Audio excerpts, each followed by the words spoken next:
Hello and welcome. I'm really excited today to have Nita Farahany here to talk about privacy of the mind. Nita is a law professor at Duke Law School, and she has been focusing on neuroscience and neurotechnology for many years. She's really the foremost legal expert in this area. She's written a terrific book called The Battle for Your Brain. This is wonderful. It's incredibly readable. It's incredibly informative. It's very thoughtful. It really is the book to have if you want to get a handle on these issues. So rush out to buy this book. It is great. I really couldn't recommend it more. So please get this. And she's working on a new book. So more exciting things to come. She also has a Substack newsletter, and she has opened up a course she's teaching on AI law and policy. That is also great. Her Substack is incredibly interesting. The class is really interesting. So I recommend that you look that up and subscribe to it. I've really learned a lot. There's a lot to think about. It's wonderful stuff. So you're doing great stuff. And so I'm really excited to talk to you. And I'd like to begin, start with the technology. And really, I'd like to catch up to where are we now? What can some of the technologies do? What kind of information can they find out about the workings of the mind? Yeah, first, thanks for that generous introduction. It's always a pleasure to get a chance to chat with you more. And with respect to the technology, it really depends on what technology we're talking about. So there are different segments of the market. So first, what are we talking about when we talk about neurotechnology? Are we just talking about implanted devices in the brain? And that is one category of neurotechnology, and it's a category that is really set to, I think, take off more in 2026. So those are the kind of leading companies like Neuralink and Synchron and Precision Neurosciences, and more recently, Sam Altman's venture with Mikhail Shapiro and Sumner, who launched Merge Labs. But those are a segment of the population that are really focused on people who are overcoming significant limitations on their ability to speak or to walk or to communicate with the world. And the reason I start there is because the power of those technologies is much more significant than the power of consumer-based neurotechnology that the rest of us are more likely to interact with. And the reason is because they have many more electrodes that are more deeply in the brain that are able to pick up much more electrical activity in the brain, and then AI can decode it. So let's focus on consumer neurotechnology, where the rest of this are likely to interact, and where are we with that? So 2025 was a really big moment for neurotechnology because it's the first major consumer mass market device in consumer neurotechnology that was launched. And that was Meta's Neural Band. September of 2025 in Best Buys, you can walk in, get the EMG electromyography neural band from Meta to interact with your smart glasses from Meta. And what that picks up is brain activities. It goes from your brain down your arm to your wrist. And it picks up your intention to do things like swipe, type, send a message. And so it's decoding like intention to communicate specific movement signals from the brain. At the same time, 2025 also had launches of products like Neurable's headphones, which are headphones that in soft cups around the ears are packed with electrodes where you can listen to high quality music and take conference calls, but also have brain activity recorded. And those devices are good at picking up attention and focus in order to really be able to modulate your brain activity, like improve your sustained periods of attention and focus. Other devices like earbuds that have hit the market are good for detecting basic brain states like sleep, wakefulness. And so we're still at the early stages, I'd say, of consumer neurotechnology where it's not mind reading. It's picking up bigger brain states, like, are you paying attention? Are you focused? Are you tired? Do you intend to swipe or click or move? That's where consumer neurotechnology devices are. So, where do you see things going in the future? I guess in the future, kind of sci-fi scenarios, these Yeah. devices measure more than, like what's being measured now seems it's probative and it's definitely getting at things, but it's getting at rough intentions, focus, Yep. things like that. But what about something that could get more specific? How could it measure specific emotions? Could it measure specific thoughts eventually to really be able to figure out, like, okay, what is someone thinking about at this moment with more specificity? Yeah.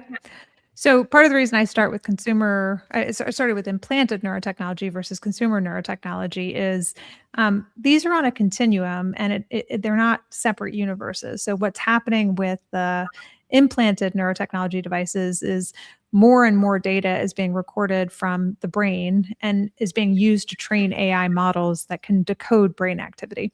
And the goal of those devices is to decode as much as possible, to be able to decode silent inner speech, not just that you intend to communicate, but further back in the brain so that people who no longer have the capacity to communicate by speaking or by typing can more seamlessly interact with technology and regain some of that self determination. But when those models are used to train AI classifiers to be able to decode that brain activity, eventually it's then translated and downsampled to consumer based neurotechnology so that consumer neurotechnology becomes increasingly more powerful at being able to do many of those things as well, like decode your intention to send a text message or decode more nuanced brain states like emotional states or more fine grained mood or even psychological changes or other neurobiological changes that might indicate things like stress levels or becoming intending to communicate things like, here's what I want to say in the world, or even just that you're silently muttering. How good that's going to become is still an open question because surface-based electrodes that pick up electrical activity in your brain are still far less significant than implanted devices. But you're going to see a convergence where consumer neurotechnology will get better and better, and that it won't be just by picking up brain activity, it's by combining a lot of different biosignals from the body to be able to make increasingly precise interpretations of what a person is thinking or feeling. Yeah. So, I should put myself back on the screen again. Um, uh, I wanted to get into the law's response now. The law actually has really started kicking in. I guess we would say maybe last year would be the year of the laws jumping into this in the biggest extent to which it's ever done. What is what is the law's response? What has been passed? What is being considered to address this issue? Yeah. So one thing I'll note is I've been enjoying your engagement on Substack recently and some great posts that you have, including calling 2025 the kind of moment for neural data laws and mental privacy. And I think that's right. We saw in the U.S., several additional states pass neural data laws, and what that means is, particularly in states like California or Colorado that already have comprehensive privacy acts, they've adopted a definition of neural data as sensitive data. So treating that as a sensitive category of data with heightened protections around the processing and storage and sharing of that data. In places like Montana, there have been changes to what was their Genetic Information Non-Discrimination Act to also include neural data to provide additional protections around the protection of neural data. And in the U.S. Federal government, what we saw is that Senator Schumer, together with two other Democratic senators, introduced something called the MIND Act, and the MIND Act directed the FTC to look into whether or not there are gaps in coverage and protection with respect to neural data and other related data that allow inferences about mental states, and if there need to be incentives or other kinds of programs that are set up to ensure that the growing convergence between AI and neurotechnology is adequately incentivized to be responsible innovation that's really aligned with human well-being. While given the current composition of the current Congress, I don't think that legislation is likely to go forward. If it gains bipartisan support and other bipartisan sponsors, we may see it moving forward. And then at the international level, UNESCO passed its first ethics of neurotechnology, a global standard on neurotechnology that all of the member countries signed on to. And so that was a very big moment to see that update occurring. We also saw the OECD introduce a toolkit to guide businesses and to guide regulators on how to think about the set of standards that they've introduced with respect to the ethics and legal governance of neurotechnology. So there's a lot happening legally within the space. And then there's a major institutional partnerships like the Uniform Laws Commission, as well as the European Union, ELI, and the ALI, the American Law Institute, who are working collaboratively to move forward around principles of biometrics that could include related areas like neural data. Yeah, and I have some thoughts on. I want to look at two issues in the law. The first issue is substantively, are the laws doing enough once we identify the kind of information that we want to regulate? And then the second thing that I want to get into is, are the laws broad enough to capture all the relevant information that we want to protect, or are they too narrow? On the first question, my take, I'm heartened by the fact that the laws are trying to do something. I love the fact that we're moving forward, putting neural data into the sensitive data category. The state laws certainly are stronger when it comes to that information in sensitive data, but still those protections are pretty weak. You do an impact assessment now, and it's opt-in rather than opt-out. And I've written extensively that ultimately, yes, opt-in is better than opt-out, but ultimately consent is broken. So an opt-in, so big deal, you click a button, and it's not that much more protection.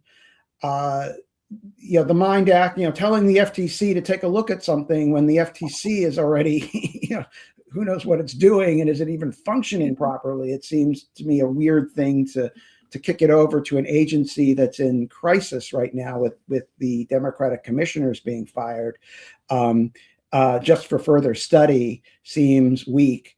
Some general, principles that are, I guess, not really binding, that are like, we would love if you just, were more thoughtful and ethical, seem, again, very, very weak. So I like that the law is doing something, but it seems to be not that much. And I'm wondering what your take is, and what some of the things, what would be perhaps a little stronger that measures that might be done. Yeah. So I see your pessimism, and I meet you with optimism, and let me tell you why. So first, I agree with you. I don't think that sensitive data categories do much, if at all, particularly in this area. I think they're more symbolic than anything. And I am a big fan of your article, Data is what data does. In fact, I assigned it in my Principles of Biometrics class, and the students are also a big fan of it. But I'm a big fan of it because I think it's, kind of spot on that increasingly it's really about the inferences that can be derived from data and how they're applied and used. And so the risks of misuse and harm. And that's really what I dive into in my book, The Battle for Your Brain, is showing how it's the misuse of data that we should be worried about, and not just the misuse of the data itself, but kind of the increasingly precise ways that it's possible to really manipulate and shape what people are thinking and feeling. And so I would favor a broader set of protections around mental privacy and cognitive liberty, self-determination over our brain and mental experiences, which is a more holistic approach, and also, frankly, a more challenging one, because it encompasses a lot more technology. It's a more tech neutral approach, recognizing that all of the different technologies are increasingly enabling both inferences about what we're thinking and feeling, but also shaping and changing what we're feeling, and trying to draw clear legal boundaries about what's permissible within that and what isn't permissible within that is a hard challenge. It's a challenge that, while you say the standards on neurotechnology are just standards, it at least tries to articulate what legislators should do and how they should adopt around it, and what the context are in which special protections are needed, and where existing laws can also be applied. Because oftentimes with neurotechnologies or other emerging technologies, people think you need to adopt new laws rather than interpret and update existing laws and understand where and how they apply. And some of what the ethics of neurotechnology at UNESCO does is really direct how existing laws and how existing human rights can really accommodate and be used to address some of the novel threats of misuse of the technology that apply. So I would like to see a different risk and harm-based approach that really encompasses a lot more of what's at stake with the kind of coming age of loss of cognitive autonomy, and the kind of cognitive autonomy that we've already given up with a lot of digital technologies. But I am encouraged, at least, that with neurotechnology, that legislators seem to get the stakes, and they haven't gotten the stakes as well or as much when we've talked about the issues when it comes to social media or other digital technology. So that they are engaged and willing in a bipartisan way to pass legislation in this space signals that there's reason to think that this was just the kind of first foray into it, and that people are paying attention to the issue and willing to do something about it. Well, there's a lot to unpack in that answer, and a lot that I totally agree with. You mentioned that, yes, I think it's great that now it seems to be on the radar screen. I think it's very important to recognize that we might not necessarily need new laws, that this could be a kind of call to reform existing laws, because I think a lot of privacy laws are inadequate and broken, and have not really been well designed for the modern world of big data, AI, and inference that we're living in. And we really need to rethink those laws so that they can address these issues. And neural data is a kind of a thing that finally may be waking up policymakers to the fact that we really don't have adequate protections. But hopefully that's an occasion to rethink existing privacy laws rather than to just try to spit out some new law that might not be fully adequate. And it seems like they're doing it by just saying, okay, we're going to dump this into the sensitive data category. I just hope that that's more of a beginning, the symbolic move to start the thinking about it, rather than thinking, okay, we're done. All we have to do is just throw neural data into sensitive data, and now everything's going to be fine. And that, well, I mean, it's interesting to look at that and see how each of the 4 states that have passed neural data protections are a little different.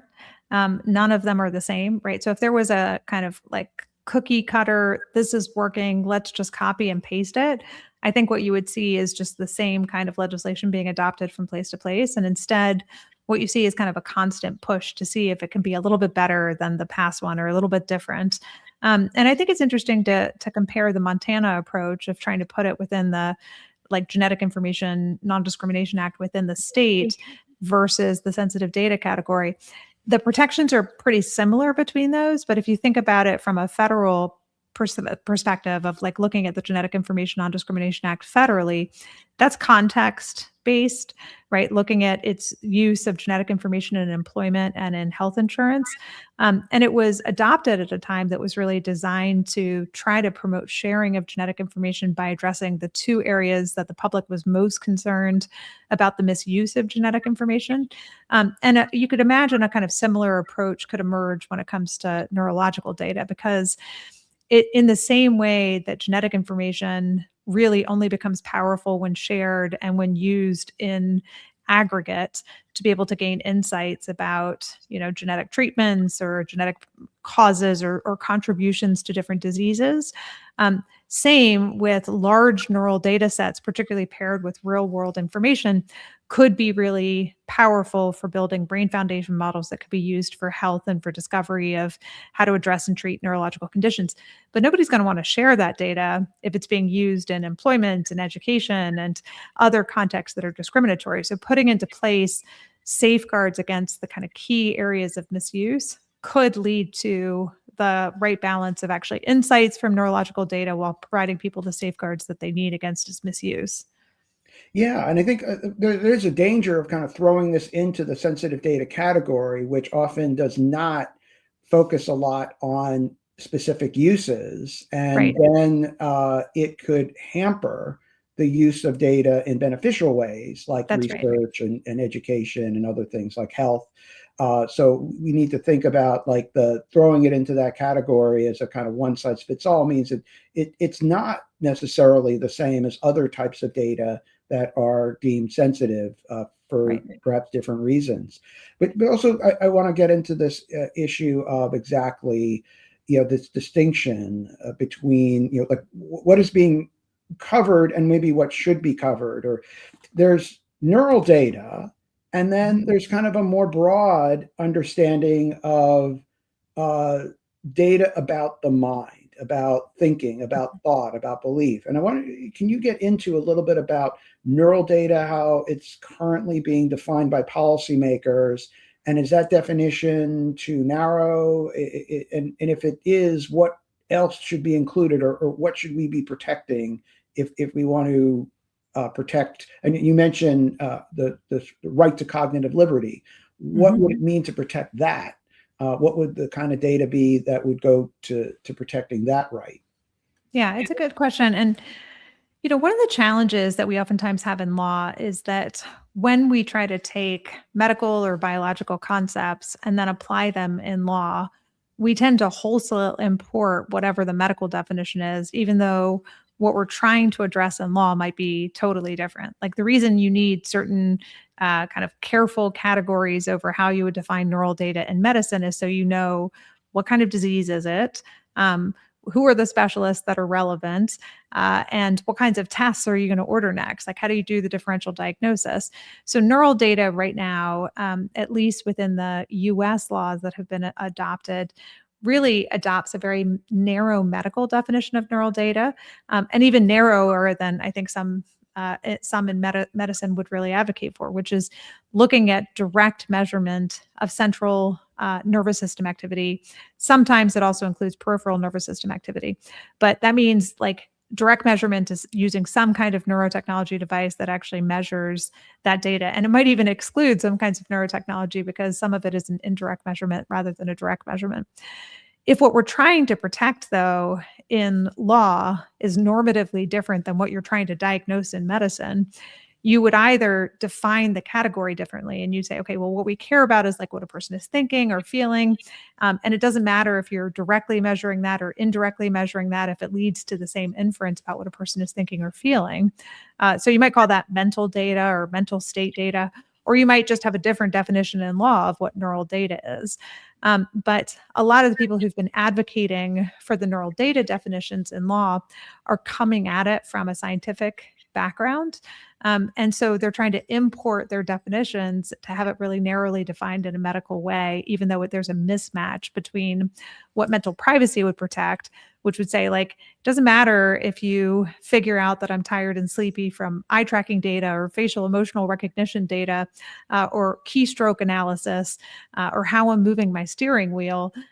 Versus direct or indirect measurement of my central and peripheral nervous system. So that, like right now, the sensitive data categories have imported these medical definitions, and we really need a legal definition that does the work we need it to do in law. Yeah, I think that's one of the things that makes this really tricky is I think strategically, there's a lot of concern around neural data, the more scientific definition, but that's pretty narrow and that's a certain type of data. But Mhm. ultimately, we're losing sight of the larger thing that we want to protect, which is privacy of the mind, right? We Right. want to protect thoughts, and this particular data does measure those things, but other things can give rise to a lot of information about what people are thinking and feeling. And there are a lot of studies that have shown that through AI analysis of data, that inferences can be made about people's mental states, about whether or not they have mental illness, about whether or not they have uh, suicidal ideation, all sorts of things about what their interests are and what they're doing. And when we get into privacy of the mind's involved in everything. Mhm. So that could be almost a sprawling category, but ultimately that's what we want to protect, right? We want to protect what you call, the right to cognitive liberty, which is a Mhm. broad sense about how we think and feel should be something that is ours. But then, if we don't have the scientific category and the specific scientific thing, where do we start drawing the lines? How do we start making this not, a category of everything?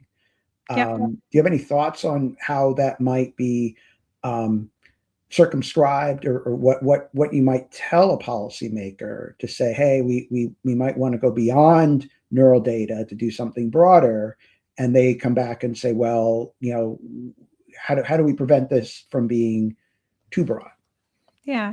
Well, I mean, so first, query if you're moving away from a sensitive data category and trying to govern about the misuse of a person's mental state data to begin with, whether you face the same challenges of being overbroad or not. Because you might say, we never think it's okay to use mental state data to, monitor a person in the workplace. So context can also change the nature of the conversation. But if you wanted to create a bright line, one bright line that you could create is really any sensor based data or any biometric measurement of the body. So a lot of people have a sense that data derived from the body is different than data that is kind of voluntarily shared with the world, like when you interact with social media and have likes or different viewing of videos or things like that.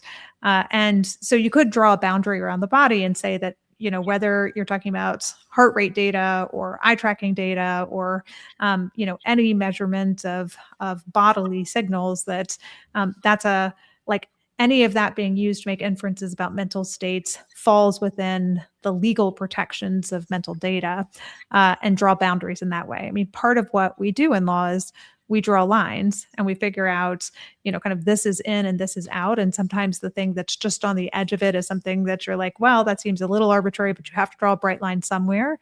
And that's, kind of part of how we move forward. And we've seen this in other areas of law. This isn't the first time we've done it. And, you could look at criminal law, for example.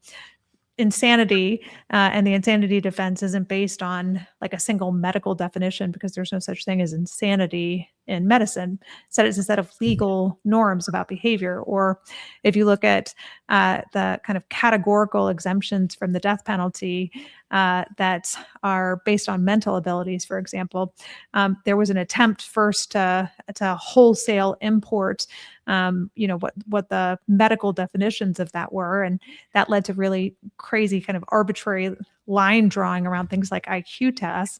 And so instead, there is a more flexible standard when it applies to law. And so, part of it is trying to look at normatively what you're trying to do in law and then adopting legal definitions that allow you to do that.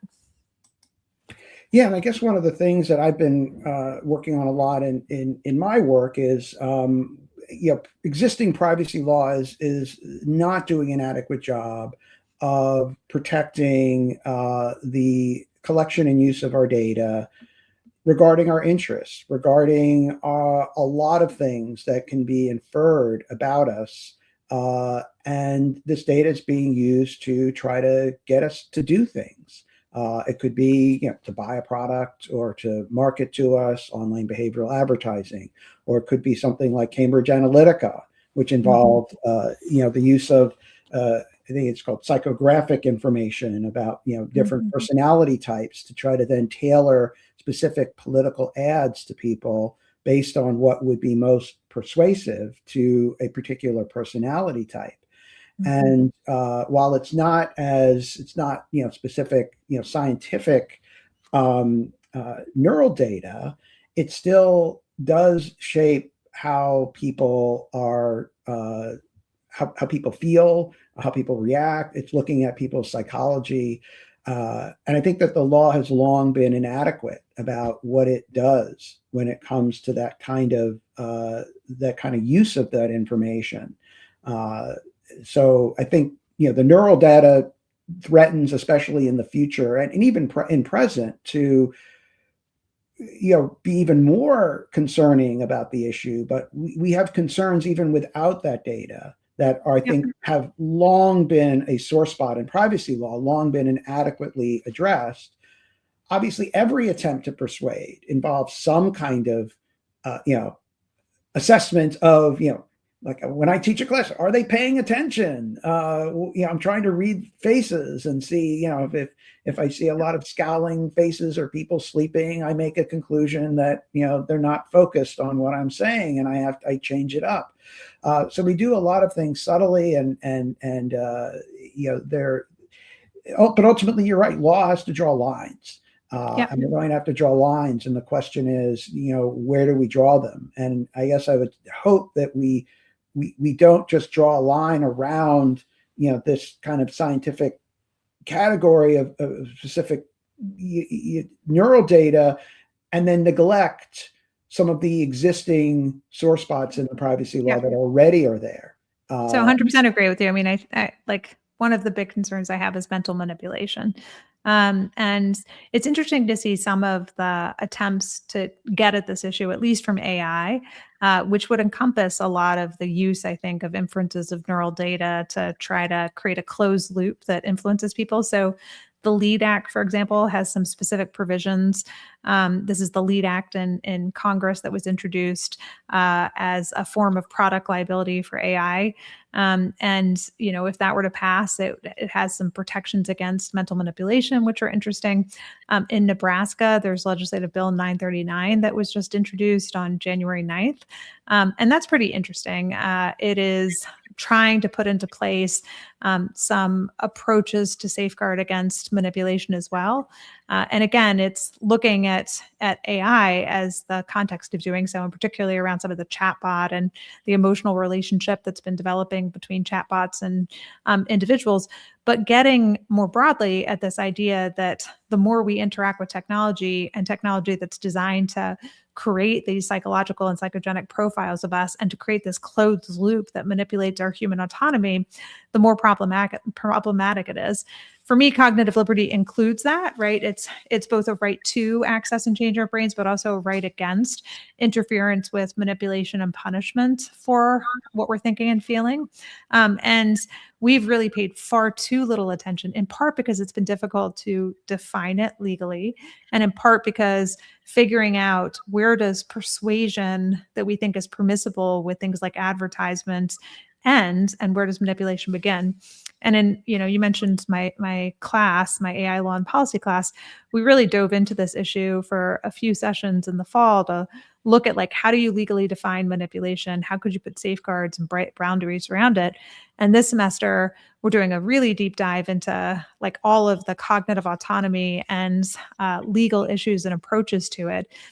We haven't gotten it right yet, right? I mean, there's a lot of different attempts to really get at the issue, whether it's from data protection or, safeguards against particular, deceptive deep fake technology, or, it's kind of like whack-a-mole is how we're addressing mental manipulation right now. But we need a more holistic way to really be able to get at what's going to be an increasingly bigger issue for cognitive autonomy going forward. Absolutely. And I think that's one of the things that makes this incredibly interesting, but also incredibly tough is, where is the line to be drawn with manipulation? Because, there's a spectrum from persuasion, which we think is fine, to maybe even stronger attempts to appeal to one's emotions and one's personality, to ones that start to become more manipulative, to ones that are downright coercive. Mhm. And it's tough because in a lot of cases, there are some, if we don't do anything because we can't figure out exactly where we want to draw a line on a spectrum because a line is artificial, then we don't do anything. There are certainly cases where we know it when we see it, when we see like, wow, that's a very strong consensus that's just really awful.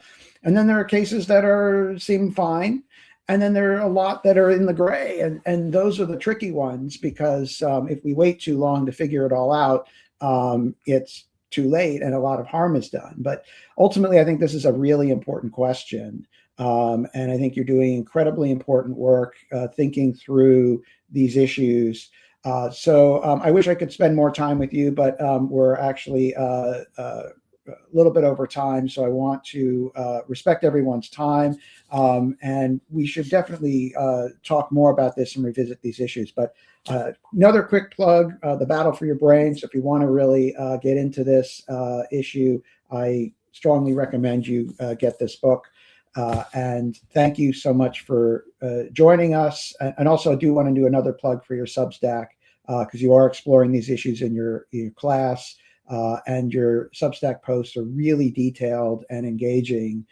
So you can follow along. It's not like you have to do a lot of homework for the class. You can No, just read you don't. the Substack posts and get what is being taught in the classes. So it's a great way to get the class, but do it in a very efficient way.